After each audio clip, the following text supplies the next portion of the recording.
सर्वांना जय भीम।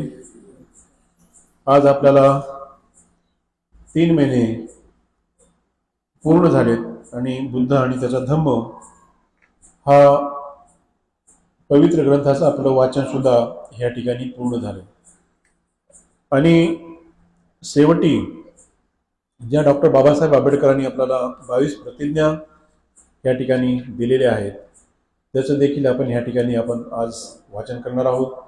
कारण 22 प्रतिज्ञा झाल्याशिवाय ग्रंथ समारोप झाल्यासारखं होत नाही। किंवा जेव्हा आपल्याला डॉक्टर बाबासाहेब आंबेडकरांनी बौद्ध धर्माची दीक्षा दिली आणि दीक्षा देत असताना 22 प्रतिज्ञा दिल्याशिवाय कोणीही बौद्ध होत नाही। केवळ त्रिशरण आणि पंचशीलच ग्रहण केलं तर तो खऱ्या अर्थानं बौद्ध होत नाही, तर त्याला 22 प्रतिज्ञाचा जोडलेला हा डब्बा आहे।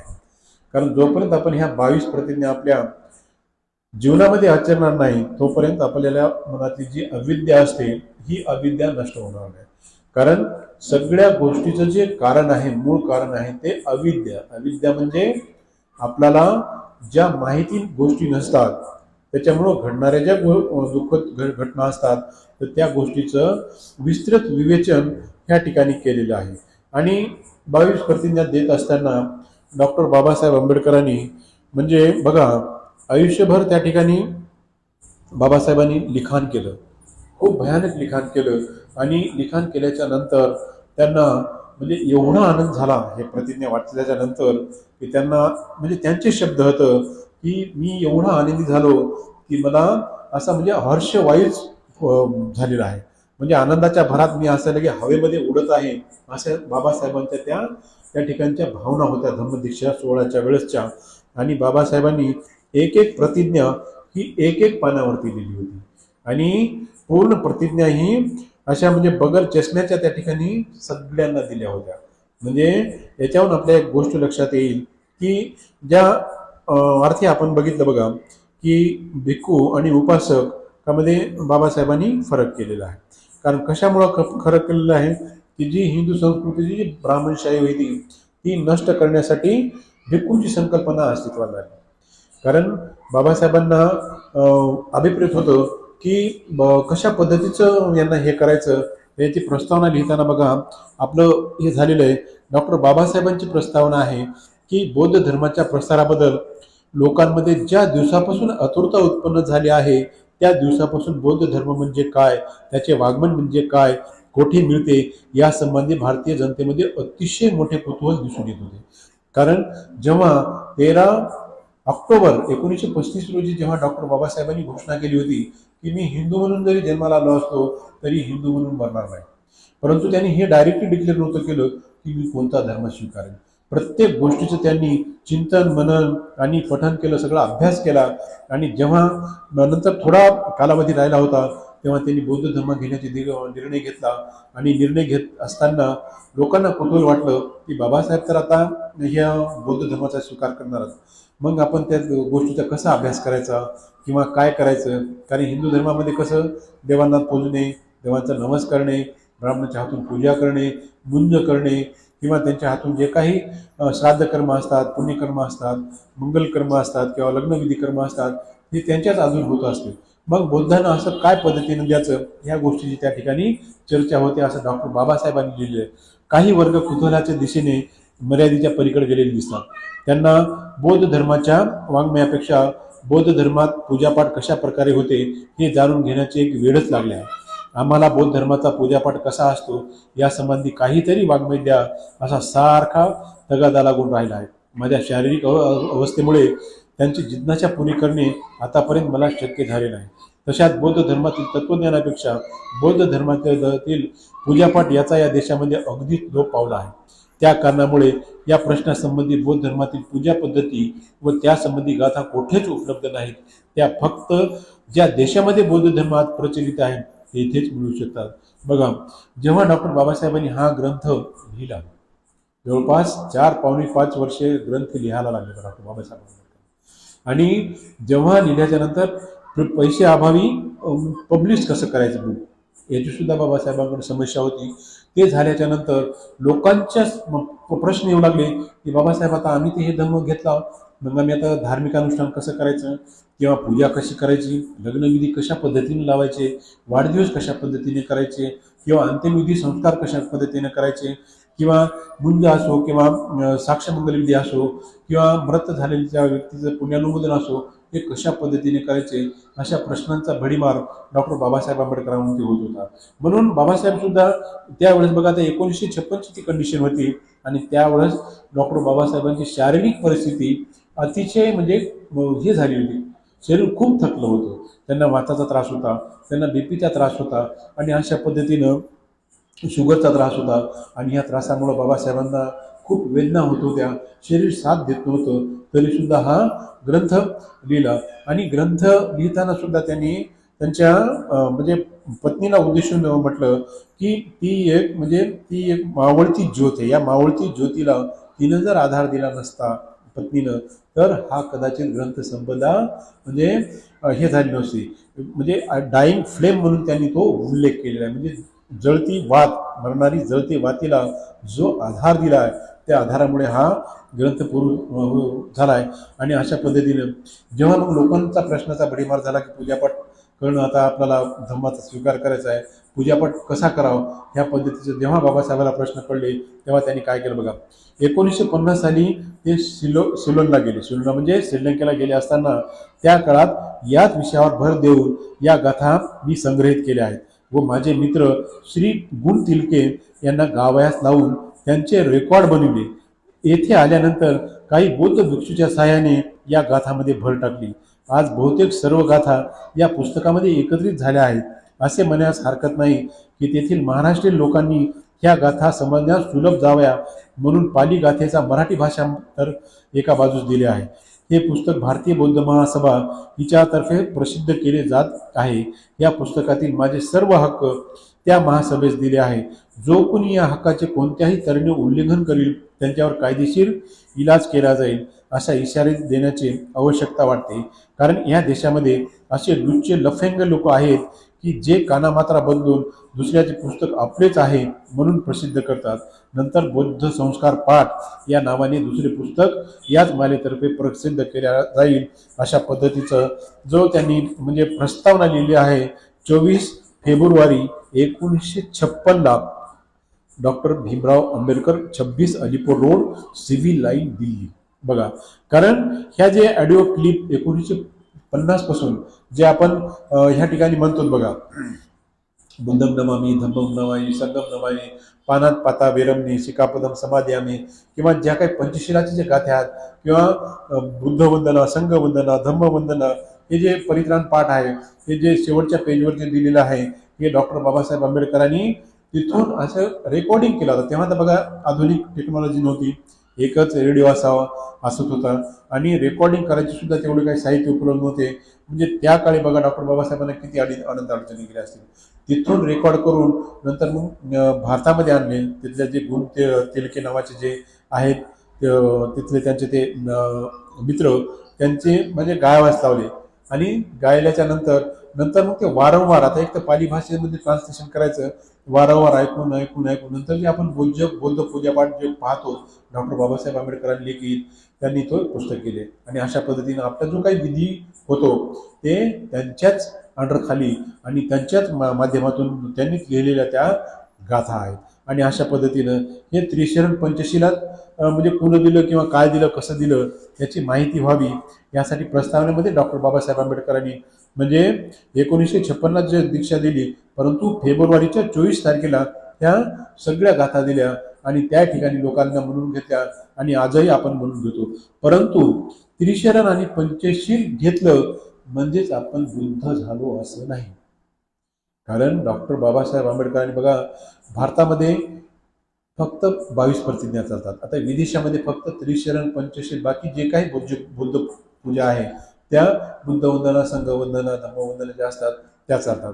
तिकडं 22 प्रतिज्ञेशी काही घेणं देणं नाही. कारण तिकडे ईश्वरवाद नाही, तिकडं अंधश्रद्धा नाही, तिकडं रूढी नाहीत किंवा आपल्यासारख्या बकऱ्या कंदोऱ्या करत नाहीत, आपल्यासारख्या सवासण्या घालीत नाहीत, आपल्यासारख्या अंधश्रद्धा पाळत नाहीत.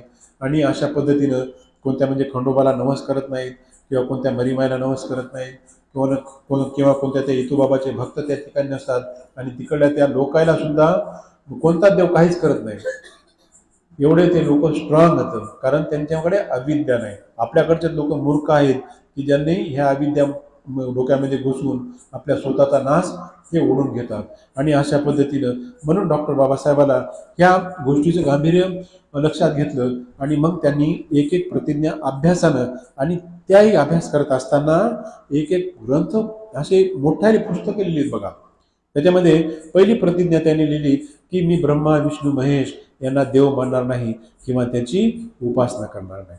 दुसरी प्रतिज्ञा अशी आहे की राम व कृष्ण यांना देव मानणार नाही किंवा त्यांची उपासना करणार नाही.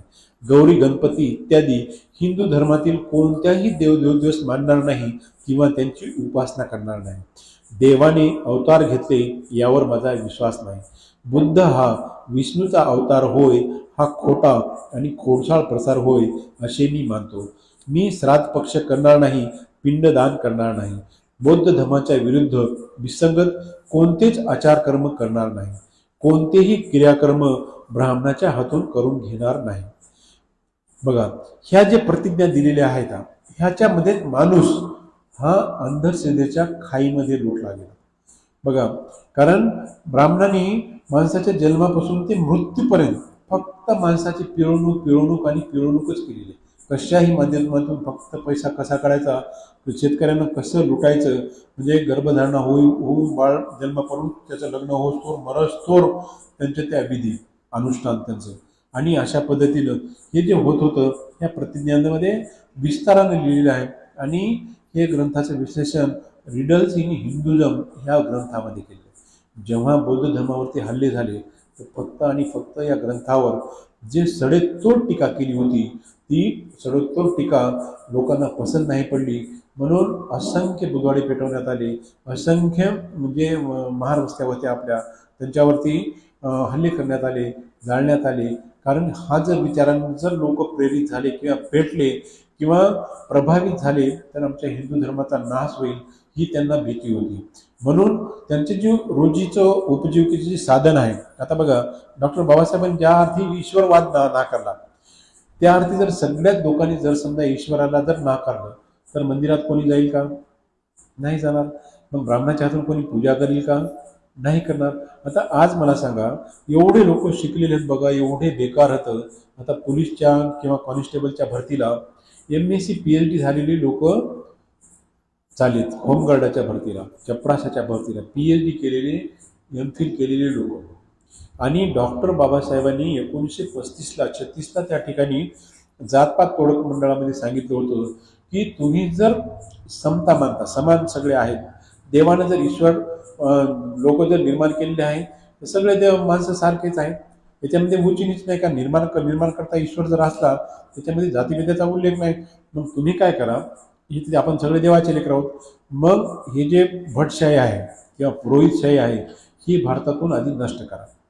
मग करायचं काय, नष्ट करायचं तर काय म्हणले, तुम्ही एक परीक्षा घ्या MPSC सारखी UPSC सारखी, जिथं कलेक्टर होतात किंवा तहसीलदार होते, SP DYSP याच्या जशा परीक्षा असतात, किंवा डॉक्टरला कसं डॉक्टरची डिग्री घ्यावं लागते तरच त्याला प्रॅक्टिस करण्याची अनुमती असते.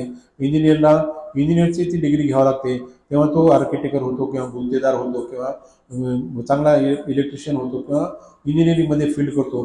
तर अशा पद्धतीचे जे तज्ज्ञ लोक असतात याच्यासाठी एक परीक्षा घ्या आणि त्या पद्धतीनं पुरोहिताची परीक्षा घ्या, आणि जे पास होतील त्या पास होणाऱ्याला नंतर मंदिरात नोकऱ्या लावा, याला सरकारी पेमेंट द्या प्रत्येक पुजाऱ्याला.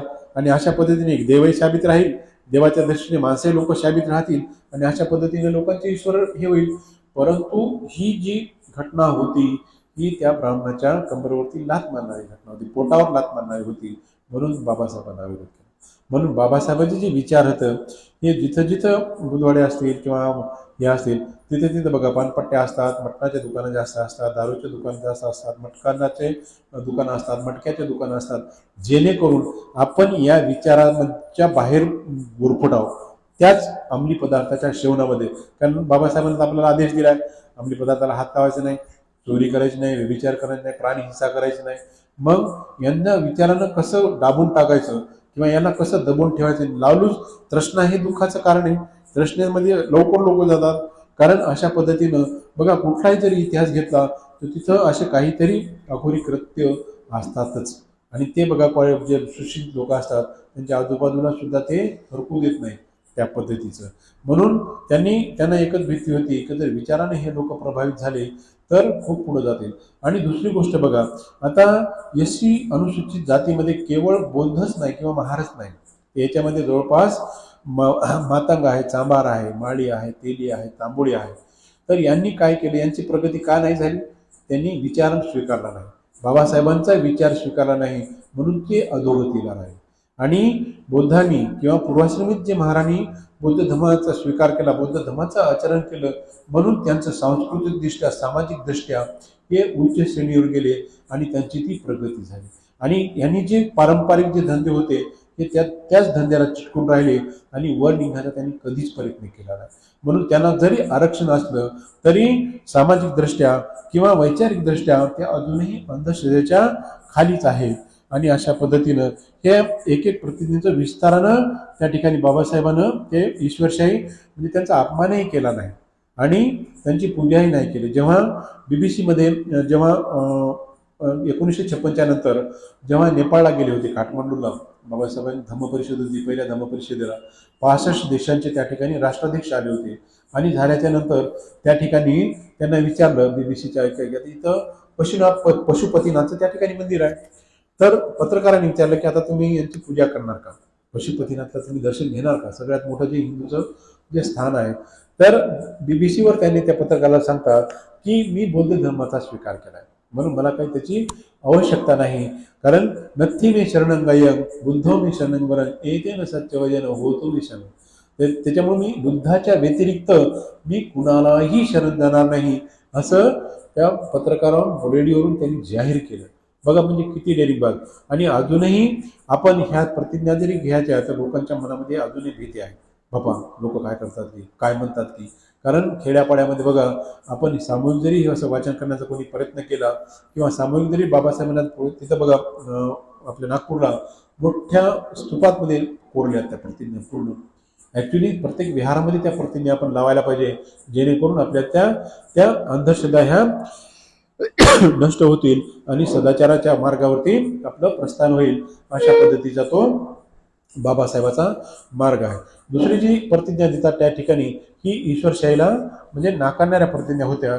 आणि तेव्हा नवी प्रतिज्ञा अशी आहे की मी सर्व मनुष्य मात्र समान आहेत असे मी म्हणतो.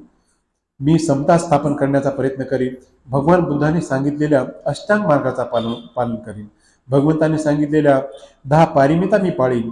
सर्व प्राणीमात्रावर दया करीन, त्याचे लालन पालन करीन. चोरी करणार नाही, खोटे बोलणार नाही, व्यभिचार करणार नाही, दारू पिणार नाही. ज्ञान, शील आणि करुणा या बौद्ध धर्माच्या 3 तत्वाची सांगड घालून मी माझे जीवन चालवीन.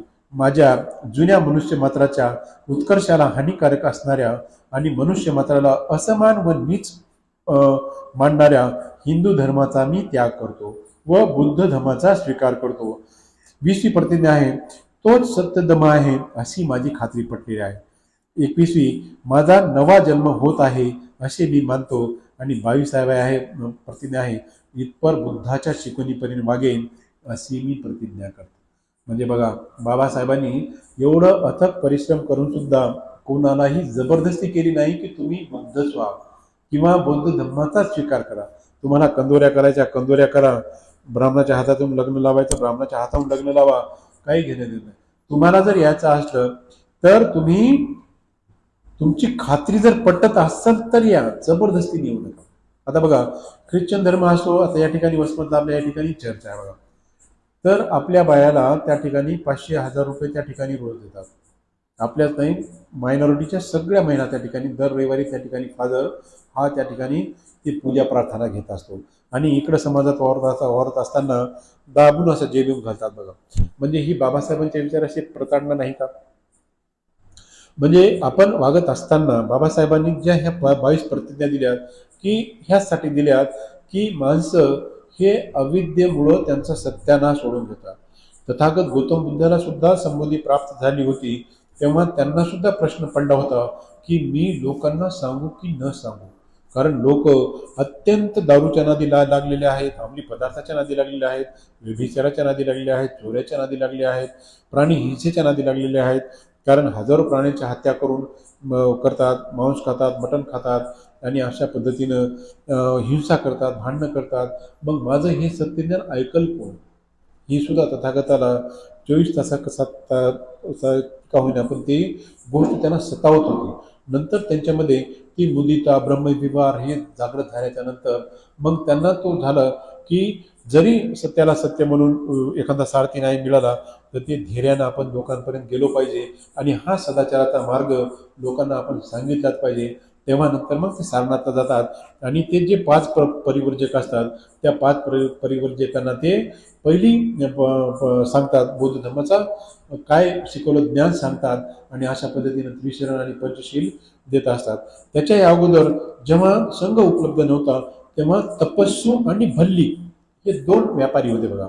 ते रस्त्यानं चालत असताना त्यांना तो धम्म सांगतात. त्यांना फक्त ते 2च शरण दिलेले आहेत, कारण एकमेव जे बुद्धिस्ट कोणी झाले असेल तपस्सू आणि भल्ली त्यांनी तथागताचे म्हणजे केसावरती त्यांनी पेगोडा बांधल्या अदर कंट्रीजमध्ये अजूनही हे. आणि जेव्हा आपण बघितलं की जेव्हा अस्थीचं विसर्जन होत असताना विविध देशातील लोकांनी त्या बाबाच्या अस्थी नेल्या इकडं तिकडं. आणि तिकडं बघा तुम्ही जर Thailand, Cambodia, Vietnam, Japan, America इकडे जर गेले तर बुद्धाचे विहार एवढे सुंदर आणि एवढे भव्य आणि दिव्य आहेत की ते माणसानं कधी ना कधी बिलकुल एकदा पाहायलाच पाहिजे. कारण शेवटी मरण हे सगळ्यांना येणारच आहे, या इथं टिकणारं काहीच नाही. म्हणून ज्यांनी ह्या गोष्टी आपण नाही बघितल्या तर आपल्या संपत्तीला काय अर्थ होणार आहे? ज्यानं त्याच्या ऐपतीप्रमाणे जर असलं तर नक्कीच ह्या गोष्टीचा आपण फायदा घेतला पाहिजे आणि बघितलं पाहिजे. आपल्या भारतामध्ये सुद्धा आपल्या असंख्य महिला ह्या बुद्ध टूरवर जातात आणि जिथं जिथं तथागताचा इतिहास आहे, जिथं जिथं तथागतांनी धम्मप्रवचन केलेले आहेत, तथागताच्या जिथं इथं त्यांनी सांगितलेलं आहे ते स्थळाला भेटी देतात आणि अशा पद्धतीनं त्यांची मनाची जी सुचिता आहे किंवा वागण्याची जी सुचिता आहे अशा पद्धतीनं त्यांनी ते वाढवतात आणि ह्या निर्वाणापर्यंत त्या प्राप्त होत असतात. अशा पद्धतीचा हा जो पवित्र धम्म आहे, अशा पद्धतीने 22 प्रतिज्ञा पूर्ण झाल्याशिवाय हे होऊ शकत नाही.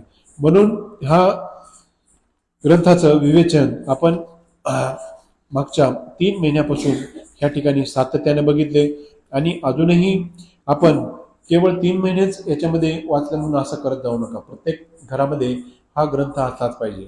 बाबासाहेबांच्या 22 प्रतिज्ञाचे ग्रंथ सुद्धा प्रत्येक जवळ असलेच पाहिजे. दुसरी गोष्ट काय करायचं की तुम्हाला बाबासाहेबांनी किंवा तथागत गौतम बुद्धांनी मटण खाऊ नका असं कोणाला सांगितलं नाही स्ट्रिक्टली. कारण भंतेजीला जरी आपण भोजनदानामध्ये त्यांना दिलं तर त्यांनी सुद्धा असं म्हणजे नाही म्हणण्यास त्यांना अधिकार नाही. जे वाढलं ते फक्त हिंसा कशाची कार्य करायची नाही, डायरेक्टली तुम्ही प्राण हिंसा करून ते मांस भक्षणाला बाबासाहेबांचा विरोध. म्हणजे असं काही नाही की तुमच्यामध्ये खायला सांगितलं नाही, अशातला भाग नाही. कारण ज्या गोष्टी ह्या समजून घेतल्या पापामध्ये त्या सहभागी व्हायचं नाही तुमचं, कारण ह्या आहार आहे.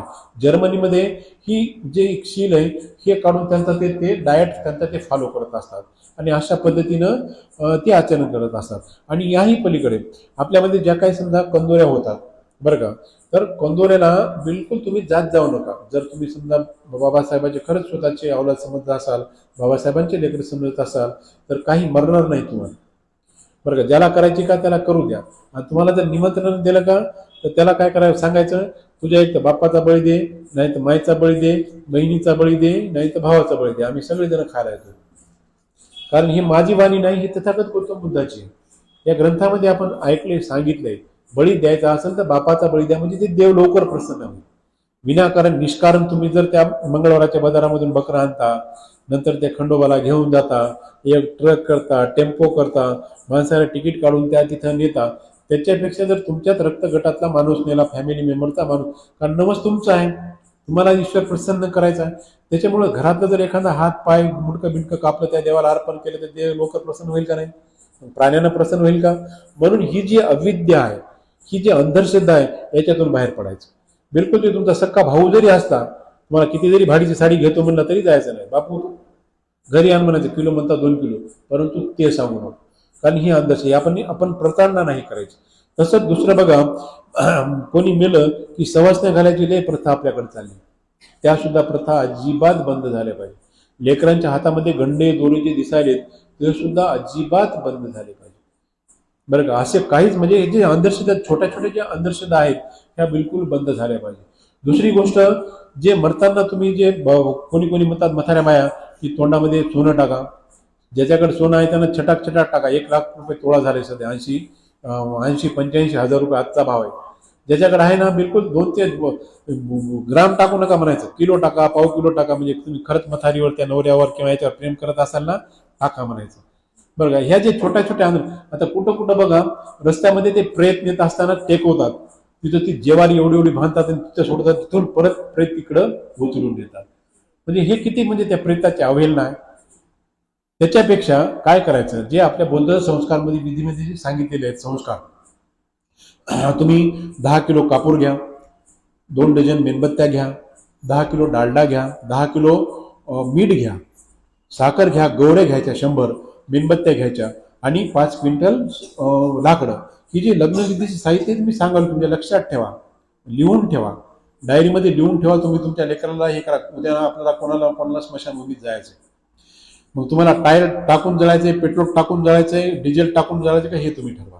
जर डिझेल पेट्रोल टायर जर टाकायचं नसेल तर मी सांगतो ते ऐका, इथं ताकदाची वाणी, मी सांगत नाही. तर त्या पद्धतीनं जे विधी आहे, कारण आपण ह्या विधी माहीत नसल्यामुळे आपण त्या गोष्टी करत नाही. आणि अशा पद्धतीनं जेव्हा सरण रचल्या जाते, गवऱ्या ज्या असतात वाळलेल्या 100 गवऱ्या घ्यायच्या आणि जिथं सांधे असतात पहिले सांधे त्या राळेनं आणि मिठानं भरून घ्यायचे. ते खडखड वाजते ते पूर्ण भरून जातात. आणि सांध्यामध्ये काय करायचं, त्या गवऱ्या ठेवायच्या, गोवऱ्यावरती कापूर ठेवायचं. आणि कापूर ठेवल्याच्या नंतर मेणबत्त्या ज्या असतात, फॅमिली मेंबर जेवढे काय असतात रक्ताचे नात्यातले सगळे उभे करायचे. आपले विधायक पंचशील, त्रिशरण पंचशील जे असते ते घ्यायचं आणि प्रत्येकाने नंतर तो अग्निडाग द्यायचा, व्यवस्थित द्यायचा. प्रत्येक जो कापूर आहे तो त्या ठिकाणी पेटवायचा. आणि एवढ्या सुंदर रीतीने बघा ते प्रेत पेटते, अतिशय सुंदर. त्याला गती इतकी सुंदर प्राप्त होते की म्हणजे एक तर त्याच्या आत्म्याला शांत लागते आणि आपल्याला सुद्धा काहीतरी समाधान मिळते. परंतु प्रेताचं अवहेलना करू नका. जे तुम्ही जीवनभर प्रेम करता त्या माणसावरती, नवरा असो, बायको असो, मुलगा असो, पत्नी असो, बहीण असो, कोणी असो, मेवणा असो, कारण आज ना उद्या कोणाला जायचंय. परंतु त्याला जात असताना त्याचा अंतिम विधी संस्कार हे रॉकेल टाकून, डिझेल टाकून, पेट्रोल टाकून, टायर टाकून ही मेहरबानी करून करू नका. कारण जे आपण डॉक्टर बाबासाहेब आंबेडकरांनी आपल्याला सांगितले, तथागत गौतम बुद्धांनी जे सांगितले, त्या गोष्टीला तुम्ही फॉलो करायचं. परत अजून एक मी गोष्ट सांगतो, बच्चे कंपनी सायलेंट. अजून एक महत्वाची गोष्ट सांगतो, जे लग्नविधीमध्ये बघा तुम्ही हे मुळाच्या पत्रिका वाटत असता आणि मुळं देत असताना 50-50, 60-60 रुपयाच्या तुम्ही साड्या देत असता. बरं द्यायच्या असताना तर तुम्ही काय करायचा, कंपल्सरी त्याच साड्या घालून लग्नाला यायचं आवाहन करा, तरच त्या साड्या द्या. विनाकारण तुमच्या घामाचा पैसा विनाकारण वेस्ट कशाला करता. कारण आपण जे चातुर्वर्ण्य व्यवस्था बघितली, बरं का, माणसाची पिळवणूक कशा पद्धतीने हे लोक करतात हे डॉक्टर बाबासाहेब आंबेडकरांनी असंख्य ग्रंथ लिहून आपल्याला सांगितलं. त्याच्यामुळं हे जे अंधश्रद्धा, अविद्या जे आहे ते ही अविद्या नष्ट करा तुम्ही. तेवढाच पैसा आता बघा, एक एक सट्टा, एक एक त्या 50-50 रुपयाच्या साड्या दरोज्यावर आलेल्या, त्या 5-5 साड्या जरी दिल्या तरी ते सन्नाचं डबकं सुद्धा देण्यात झाल्या. तर त्या बाया तुम्हाला साड्या नेसून तुम्हाला येतील का लग्नाला, सांगा बरं. आणि जर द्यायचे असते ना त्याला शेपात घालायचे, माय मी ही तुला आनंदानं मानापानात दिली बरं का, हीच साडी घालून. 5-5 हजाराला नवड्याला बुडवतात कुठली पत्रिका मुलाली, आधी साडी, ते मेकअप, ते हेअर. त्याच्यामुळे हे जे अंधश्रद्धा असतात हे, त्याच्यापेक्षा तुम्ही काय करायचं, 22 प्रतिज्ञांचे हे दम्म ग्रंथ जो आहे, 50 रुपये असो, 60 रुपयाचे जे बाबासाहेबांची पुस्तकं असतात, बुद्धाची पुस्तकं असतात, महात्मा फुलेचे असतात, छत्रपती शाहू महाराजांचे असतात, संभाजीराजेचे असतात, यांचं जे साहित्य असते हे तुम्ही वाटा. जेणेकरून तेवढे जर 4 शब्द त्यांच्या कानावरती गेले, त्यांचे लेकरं जर वाचले, सुशिक्षित झाले, तर त्यांच्यामध्ये जी अविद्या आहे हे नष्ट होईल. आणि तुमचा जो घामाचा पैसा असतो ते घामाचा पैसा कुठंतरी सत्कारणी लागेल. म्हणून तुम्हाला जर तुमची इच्छाच असती तर तुम्ही हे पुस्तक रूपी त्यांना भेट द्या. आणि अशा पद्धतीनं ते जर द्यायचं नसेल तर तेवढंच दे, तुम्ही 1,00,000-2 लाख रुपये वेस्ट खर्च करता ह्या साड्यावरती, मुळाच्या साड्यावरती. विशेषतः सांगायलो त्या मुळाच्या साड्यावरती, त्याच्यापेक्षा त्याच मुलीला आधार द्या किंवा तिच्या नवऱ्याला एखादं दुकान टाकून द्या, तिचं ते घर बसवा, नवा संसार बसवा, हे ते फायद्यात होईल. लोकायला काय किती पाहुण्याला जर दिलं, तुम्ही किती जेवायला चांगलं करा, मीठ कमी झालं म्हणतेच, किंवा मला दुरणच भेटलं नाही म्हणते मी हातातच घेऊन खाली, असं कुठं लग्न असते का? वरणात एवढं पाणी असते का? तुम्ही किती चांगलं करा, ते करणारा बाप बिचारा कर्ज काढून मरतय. मग तुम्ही मनापणात काला हे करत बसता? बरं, कोणता पाहुणा नाही आला तुमच्या मुलाचे लग्न राहून जातात का? नाही राव. एका नको येऊ बाबा, आशीर्वाद रुपये ये घे, भोजन कर, साखर कर. कमीत कमी खर्चामध्ये कसे पद्धतीने चांगले लग्न लावायचं, ह्या गोष्टीचा आपण विचार केला होता. बघा, आपण मागच्या वेळेस बौद्ध धर्म परिषद घेतल्या माळवट्याला, गोरगरिबाचे जवळपास 7-8 लग्न त्या ठिकाणी लावले. एकाच 1 रुपयाही त्यांना खर्च नाही. असे विविध जे कार्यक्रम सेटअप असतात, कार्यक्रम आपले वेळेवरती जर सुरू केले आणि गोरगरिबाचे स्टेज तयार असते, त्या ठिकाणी जर समजा लग्नविधी लागला तर व्यवस्थित होऊन जाते. आता उद्या समजा आपला कार्यक्रम आहे, या ठिकाणी स्टेज आहे, स्टॅमिन आहे, टेंट आहे, सगळंच आहे. अर्धा घंटा समजा कुणाचं लग्न करायचं असेल, गरीबाचं जोडपं जर असलं, जेवणही तयार आहे, फुलंही तयार होतं, कुठं खर्च लागायला सांगा? फक्त जरासा अविद्या नष्ट करून पद्धतशीर जर डोक्यानं जर काम केलं तर आपल्या गोरगरिबाचं चांगलं कल्याण होऊ शकतं. कारण ही गरज आहे. कारण याच्याशिवाय आपला समाज आर्थिकदृष्ट्या सबळ होणार नाही आणि डोक्यानं सुद्धा सबळ होणार नाही. म्हणून ह्या ज्या गोष्टी असतात, छोट्या छोट्या मूळपत्रिका असो किंवा ह्या अंधश्रद्धेच्या असो, ह्या गोष्टी आपण हळूहळू टाळा. म्हणजे जर ह्या जर गोष्टी करत असेल तर मग आपण हिंदू धर्माचा त्याग करायला का? डॉक्टर बाबासाहेबांनी आपल्याला 22 प्रतिज्ञा कशासाठी दिल्यात? की त्या धर्माचं आचरण नाही करायचं. मग परत तरी सुद्धा आपण त्या गोष्टीकडे वळतो. म्हणून हे गद्दारी नाही करायचं. अशा पद्धतीने जर केलं तर ही बाबासाहेबांच्या विचाराची प्रताडणा. म्हणून आपण चांगल्या, हे जे विहार आहे हे संस्काराचं केंद्र आहे.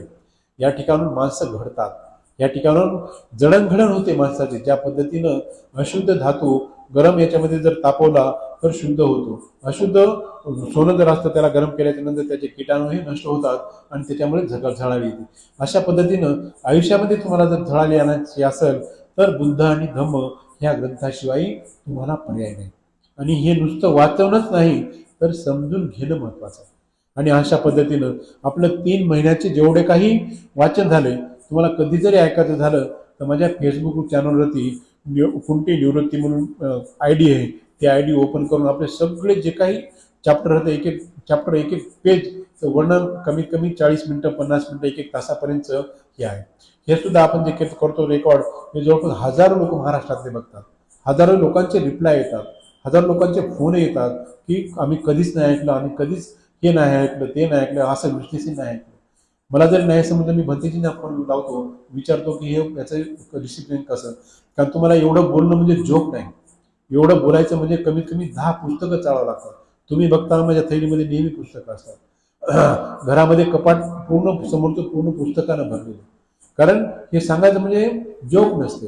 कारण तुम्हाला जे सांगतो ते निव्वळ आणि निव्वळ सार रूपी आहे. कारण हे समजून घ्यायला खूप कठीण काम आहे. कारण ही तथागताची वाणी आहे.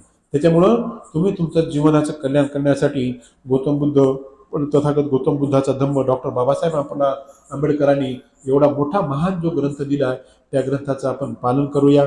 आणि आपल्यासोबतच जे आपला कोणी उपासक याचा भंग करत असेल, कोणी सवासण्या घालत असेल, कोणी तोंडात सोनं टाकत असेल, कोणी मूळ पत्रिका टाकत असेल, मूळ देत असताना तुम्ही लग्नाला जा, त्याची त्याला साडी वापस करा, त्याला कळू द्या.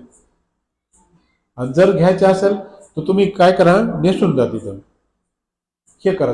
असं जोपर्यंत करणार ना तोपर्यंत ह्या जे घटना आहेत ना ह्या टळणार नाहीत बरं का.